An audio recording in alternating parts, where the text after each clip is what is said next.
you trying to do for real? For real. Cosmic, psychedelic funk is what I came to do. Yep. Hi. I'm soul by funky. Hey. Soul by funky. Hi. I'm soul by cosmic soul. Hey everybody, this is Alan T. Black. And Nicole Lewis. And we want to welcome you to the Arthur's Authority Lounge, the official TV show for Arthur's. We are honored that you joined us today. We want you to sit back, just relax, and we're going to have a few minutes here just to share a great conversation with a local Arthur here who's doing amazing things. So we want to introduce to you, our audience, Mr. Tai Eure. Now, question number one, is it Tai Eure? Is it Minister Tai Eure? Is it politician Tai Eure? So tell me, what is your official title, bro? It's Tai Eure. Okay. I believe, when you're a minister, that means that you minister to people. Exactly. So I don't want to be too over people or too reverent, should I say. Okay. I want to be relatable to people so that, people can understand that I'm made of the same dust that they're made of as well, too. So I would definitely want to be relatable and, as we say, authentic to people, too, as well. Nicole? So just briefly, I want to say thank you for coming on to our show and sharing your story, as well as we met a while ago. Long time ago. Yeah. So early in my authorship journey is when we met. But I noticed that you have quite a few books. Yes, I do. Yes. So do you want to tell us a little bit about your books? Okay, hold up. First book, Tai. The first book I wrote was called Dear Joseph. I had been writing poetry ever since the 7th grade, okay? Because I had a speech impediment for a long time where I couldn't hardly talk, And so it was really embarrassing when I was a kid growing up, particularly, how they have kids read in school, and you have to stand up in front of your peers and read different parts of a book, and it was humiliating, and it was very traumatizing as well, too.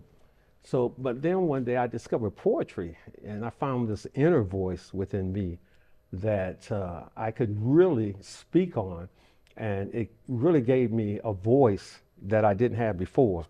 So I began writing poetry. I say about, I was in the 7th grade when I began to write, and it was just a beautiful experience, and immediately I knew that I had something here. I had this inward voice that I could express. This book here is called Dear Joseph. I had written poetry forever. I think I've written 1,000 or more poems. That many? Yes. I've been writing since the 7th grade. And I got a trunk full of poems, Oh, wow. a little trunk full of poems. But, I found with poetry that I could only go so far. And I said I needed more. My voice wanted to expand and to express myself on a higher level or in a deeper level. And I found when I began to write, and it was in me, and so slowly it was difficult. I think any author, when you write your first novel, it's very difficult. You struggle, you go through a lot, but it's the most satisfying experience when you finish. This book here is called Dear Joseph, and I always wanted to explore the Great Depression and how people survived the Great Depression. How did they go through that period? And how did children go through that period as well, too? This book is born of that era, okay, of a little black boy, and his parents were, I would say, not well-to-do, but they were somewhat middle class for that era. Okay. And so basically what happened is that the father, who was a Pullman porter for the railroad, and back then that was a prestigious job It was. for some black people back then, that particular era. And his mother was a domestic worker where she worked, in different houses and cleaning and that sort of thing. So the family was somewhat, not well-to-do, but they were comfortable, shall I say. But when the Depression hit and people wasn't riding the trains as much, that the father lost his job, and it messed with him psychologically. Where after he lost his job, he began to wear his uniform every day because when he would walk in the street, people would admire him. Now he didn't have that job anymore, and so consequently, he began to just become an average person. But he began to wear his uniform until it almost turned into rags on him. And so he began to drink, and he took on a different personality. And so eventually, the humiliation of not being able to take care of his family really, touched him and dealt with him mentally, where he eventually left the house. And so his mother, and this is a real sad book, but there's strength in the book. The mother became sick and became sickly, and where she had bone cancer. And Joseph had like two more sisters. He had a sister named, the older sister name was Ruth, then it was Joseph, and then he had another brother named David and a little sister named Sarah. Now they all lived in this house, and this was in the Great Depression. Now nobody was working in the house, so the kids had to go out and try to bring home food and just try to keep everything together. And so during this time period, they struggled greatly until the state people came in and displaced them at different foster homes. So the book then transitions to where Joseph is then now in a orphanage. And while he's in the orphanage, this is the 30s, so it's a very dismal place. True. And the woman that runs it, she's pretty evil, should I say? Okay, make it plain. She's not very caring. And so eventually, Joseph runs away. And he runs away from this hostile environment. And so they're looking for him to bring him back to the orphanage. But Joseph also is trying to find his other, his other siblings that are in foster homes. And so the book really transitions to where all the rest of the kids are going. So eventually Joseph lies about his age and joins the military. And so as time goes on, he begins to get these letters from his brothers and sisters on how they're living in the foster homes that they're in. So it is a powerful story, and it's like a collection of letters, but the letters are written in a very narrative way, in such a very detailed way that it really takes the reader there as well, tune as well. The reader takes a journey as he also reads the letter.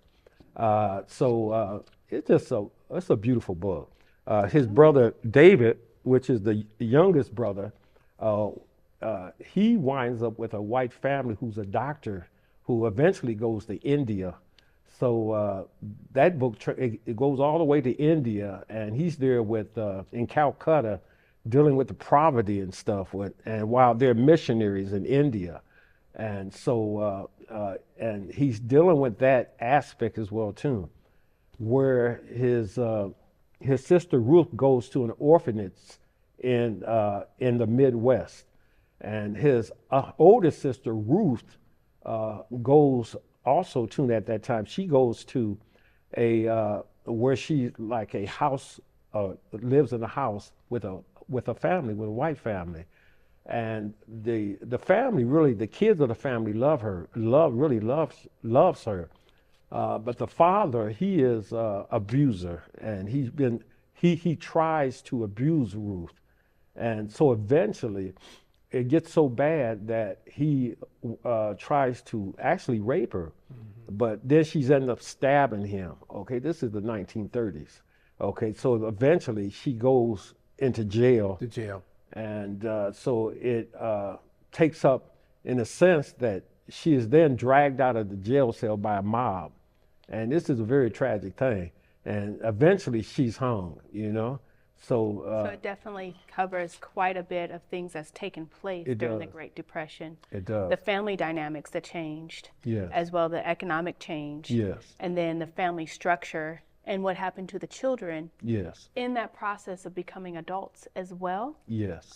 So I love this idea of this intertwining of the not just the cultural identity, the economic, the what the world is going through, because at that point the world is kind of going through a lot of transitions, and then what it is this young man is going through with observing and interacting with all that. So I love how you kind of taken the reader through that journey. So I have a question though. Okay. So you are creating the storyline. Yes. When you finished, and then you go back and kind of read it over, glance it over, how did that affect you? How did that affect me? I'm older, I think, than both of you guys here. I grew up in the early 1960s, and it was just a total different dynamic of a worldview of how people visualize the world. And I think I had these thoughts in me for a long time. And as I said before, when I wrote poetry, I could only go to a certain limit. But when I began to write novels, I realized that there is different areas that I could speak in the first person. I could go into the narrative. I could speak psychologically as well too, and spiritually. And so this book affected me to the degree that I felt that children really didn't have a dynamic in the early 1960s and stuff, particularly if you didn't have a family. You would basically displace I don't think the institutions that dealt with children, particularly back then, were not good at all. So this gave me a voice and to speak to the empathy of people and children, how we should raise them and bring them up, and what we should displace or put inside of them so that they could have a better quality of life and that they can expand themselves on a higher level. So I think I told you earlier that I worked at a lot of different group homes, and I was a supervisor at one for a long time, and I worked at other places too, of course, but I worked there for quite a while, and then I could see the dynamics of how children destinies can be impacted and destroyed if they're not given the right gifts and seeds within them. So this book came out of a lot of hurt, a lot of depression, just a lot of things that were in me. And so I struggled really writing this book. I think all authors do when they write their first book. They really struggle, and because you have the thought there. And the book got so painful for me, I stopped writing it for about maybe a year, almost 2 years. I said, I'm not writing this book no more, forget it. It's too much. I'll just write poetry. But, all writers, I believe all writers have this voice within them. Yeah, yes. We have an inward voice.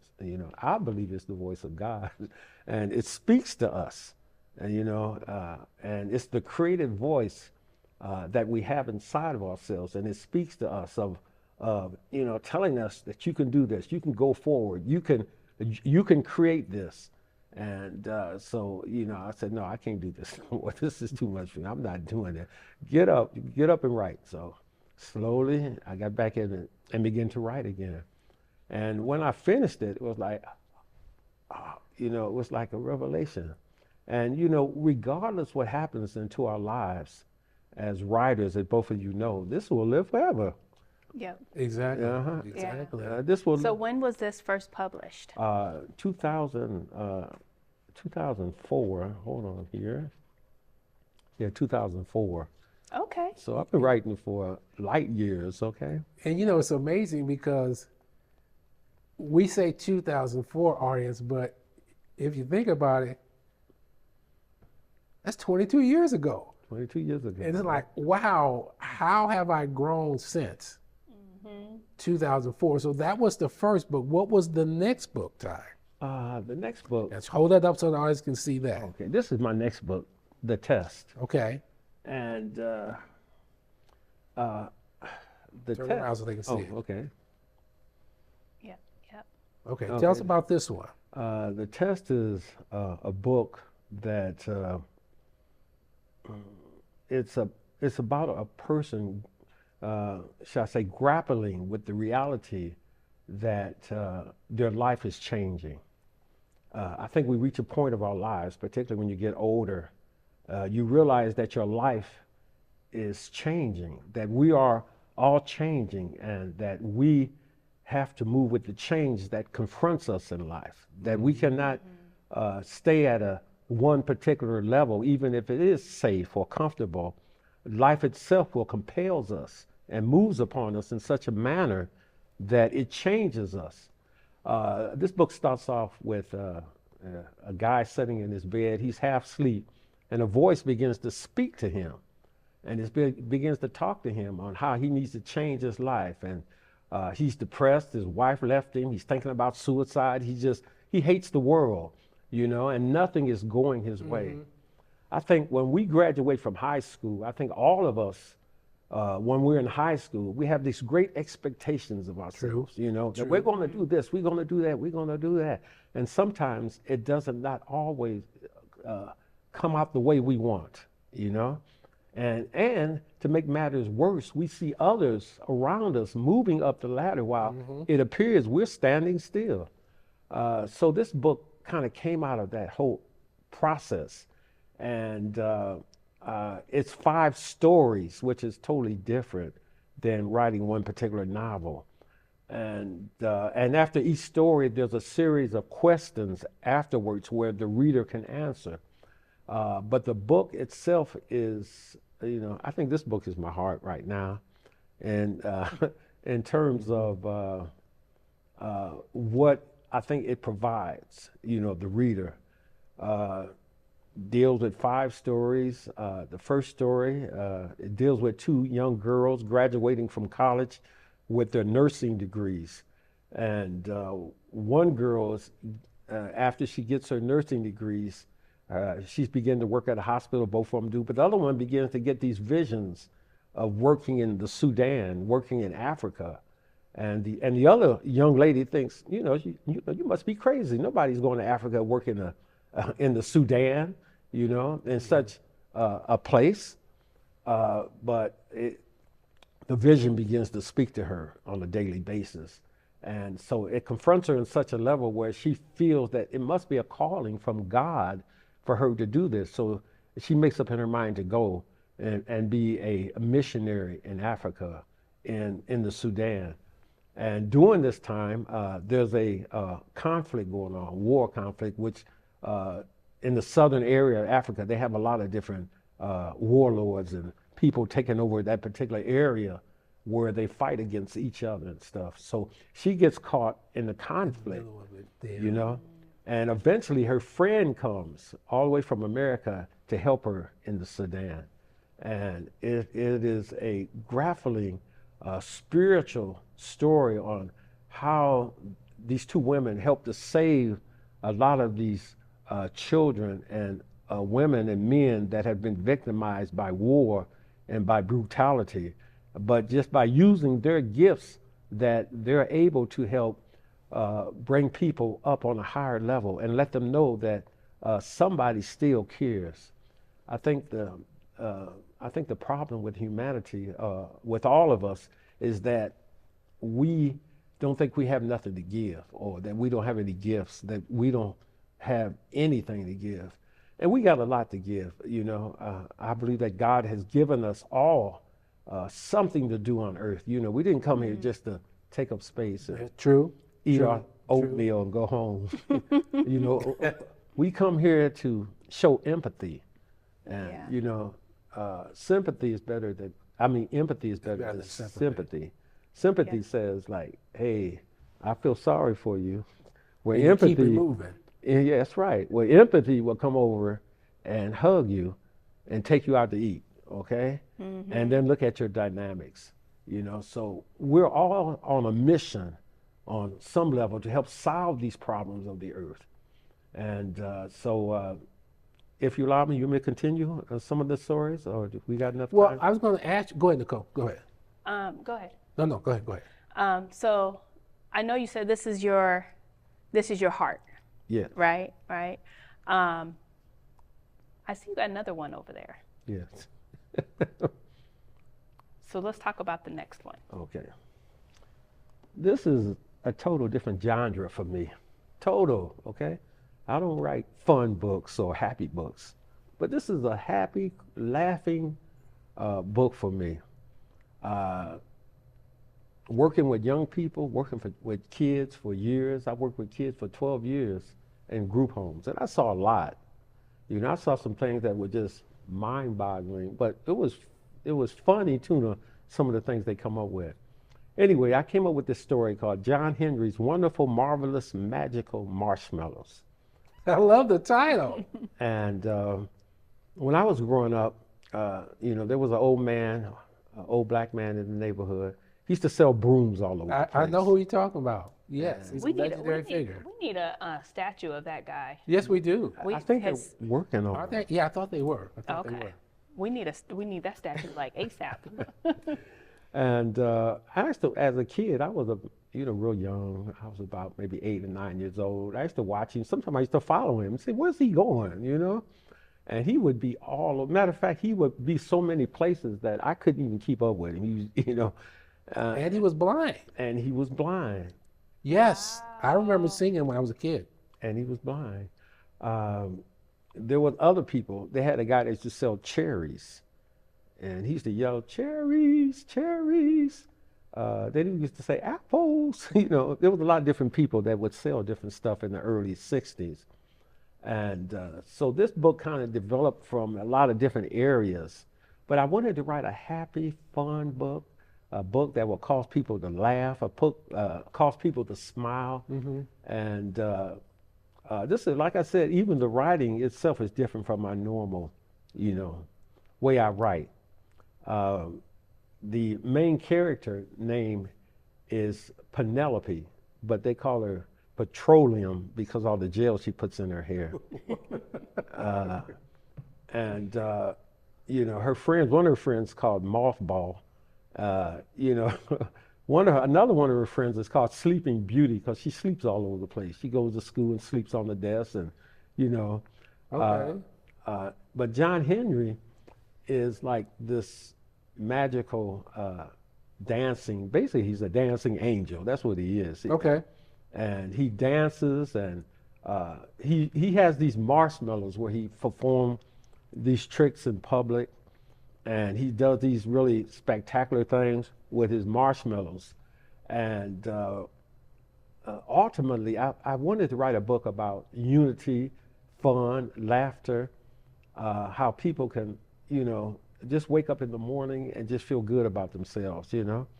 And he goes to a nursing home in one part of the book, and he gives people his marshmallows, and you know, they start dancing in the nursing home, and somebody turns on the radio, and it turns into one of those big band dance marathons. Okay. You know, it's just a fun, exciting book, and I think that, like I said, in our world today, we're experiencing so much, you know, sadness and hatred and so much separation. So I want to write a book to make people laugh.